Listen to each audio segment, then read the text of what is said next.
Boa tarde para todos vocês. Então, nós apresentamos hoje a nota técnica que foi construída preliminar para que os outros países que compõem o G20 pudessem tecer seus comentários e fazer suas contribuições.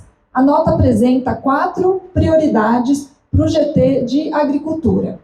A primeira é a transformação dos sistemas agroalimentares para que eles contribuam para segurança alimentar e nutricional e principalmente para a promoção da agricultura sustentável. O segundo ponto que foi apresentado é a questão do aumento e fortalecimento do comércio internacional também como uma ferramenta de segurança alimentar e nutricional.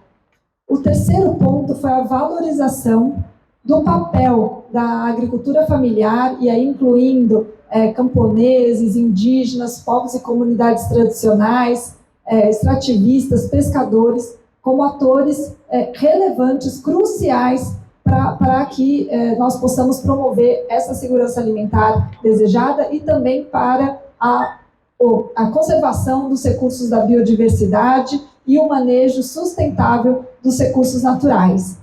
E, por fim, o quarto ponto trata da inclusão dos pescadores e pescadoras nas cadeias de valor nacionais e mundiais, também entendendo a importância do pescado como uma fonte de proteína para a segurança alimentar e nutricional.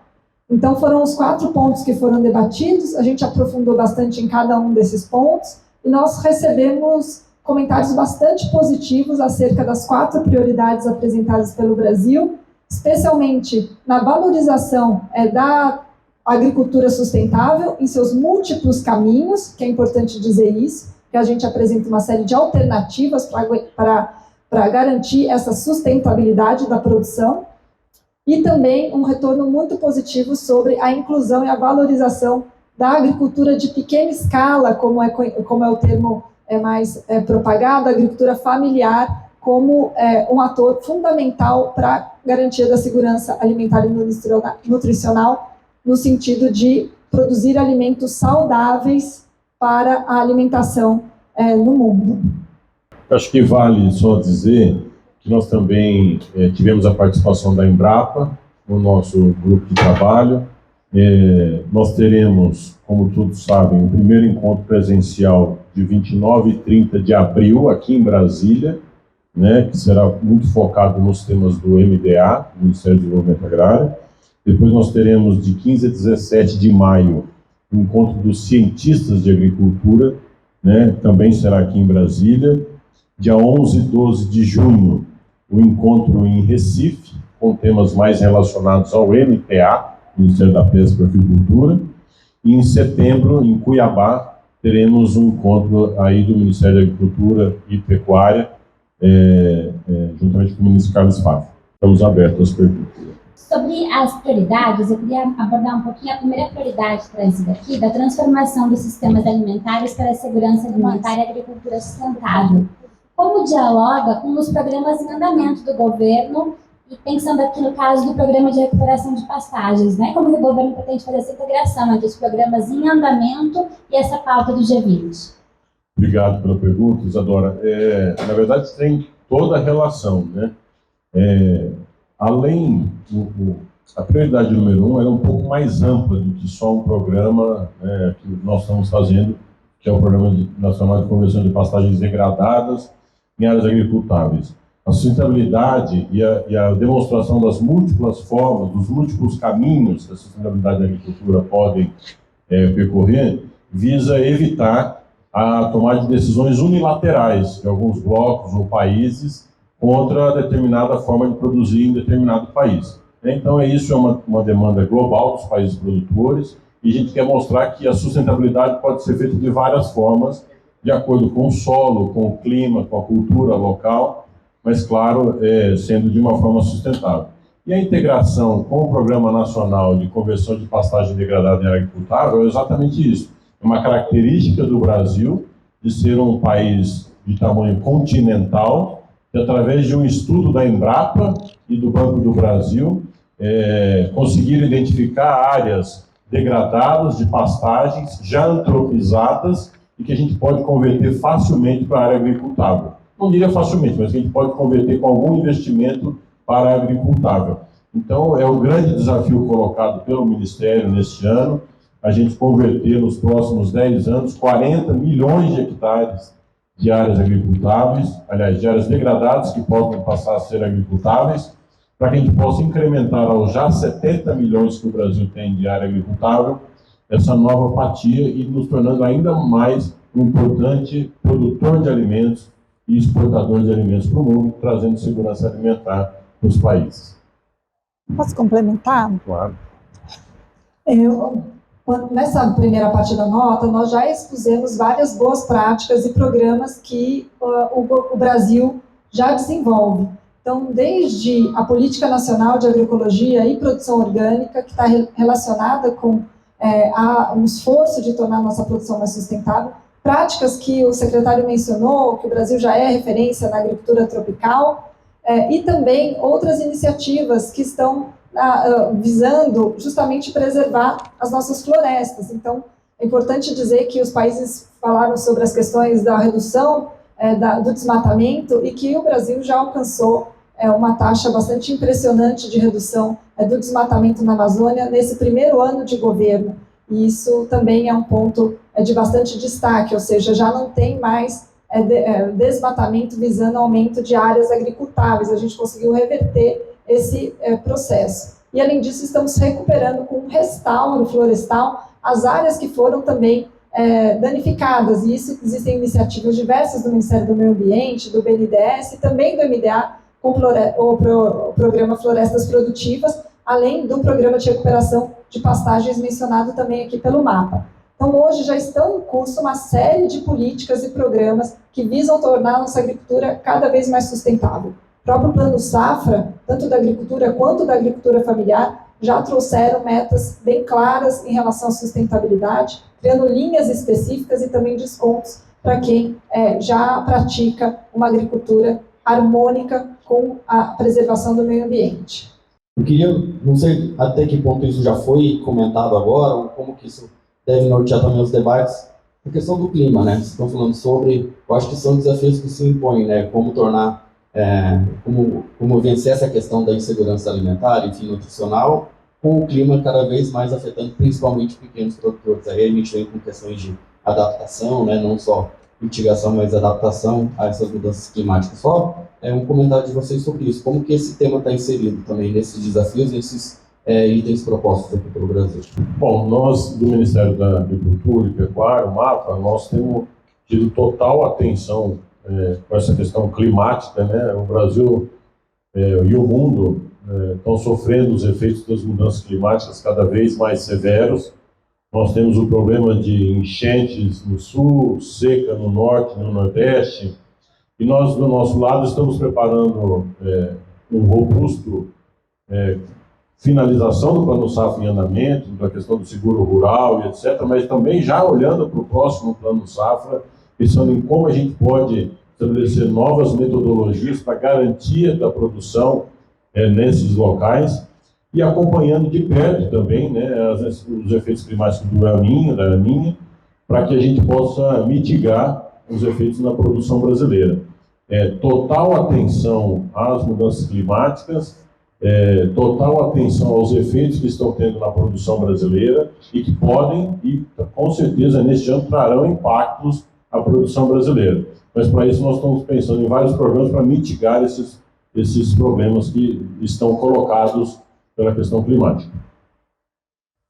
Essa é uma questão chave na presidência do Brasil no G20. Uma das prioridades, além do combate à fome e à pobreza e a mudança da governança global, é a questão do desenvolvimento sustentável e enfrentamento às mudanças climáticas. No nosso GT, esse tema tem uma clara importância, que porque se por um lado a gente sabe que foi a mudança do uso do solo e as queimadas que contribuíram com emissões de gases de efeito de gás carbônico no nosso país, a gente também sabe que são os agricultores hoje que mais sofrem com a questão das mudanças climáticas. São sucessivas perdas de safra que impactam também o orçamento público, na medida que a gente tem políticas de seguro para garantir a produção, o que nos impõe um grande desafio, que nós precisamos garantir a produção dos alimentos, garantir preços mínimos para que esses agricultores possam sobreviver, e, ao mesmo tempo, nós precisamos ter um amparo e uma adaptação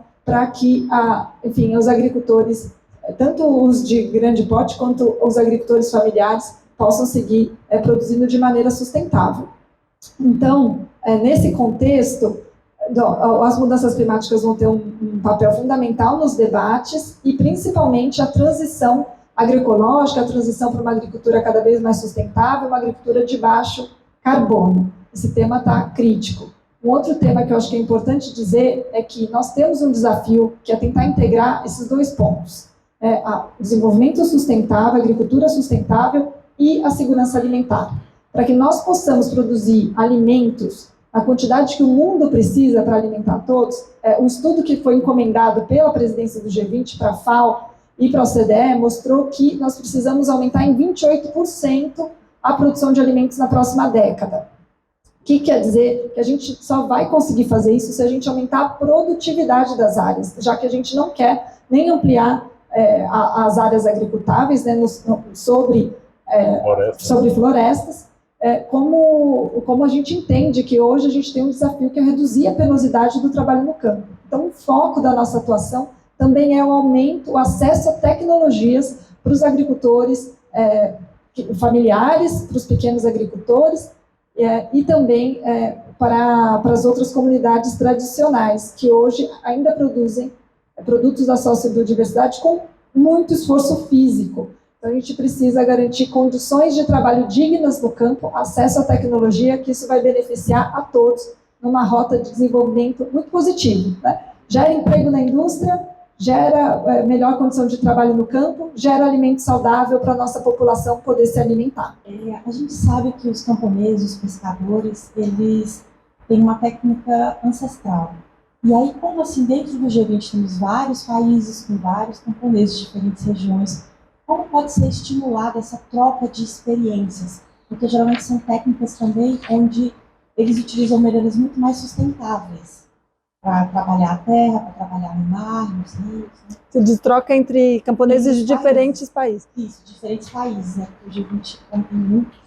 Então, a gente fez um convite, né, para fazer uma troca de experiências entre os países sobre políticas públicas que contribuem para suportar, dar apoio para a agricultura familiar.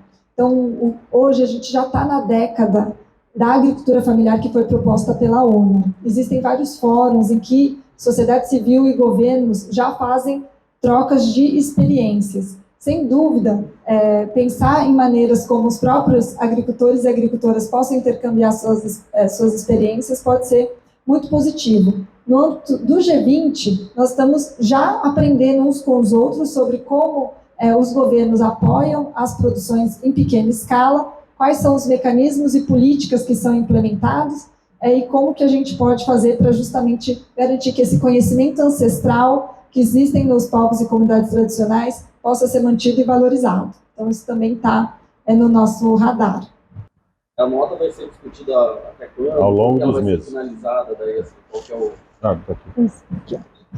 Então, hoje foi o início do trabalho, né? A primeira reunião virtual. Nós vamos ter mais 4 reuniões presenciais e a nota vai ser discutida até o final da última reunião presencial, né? E lá a gente vai finalizar com um documento.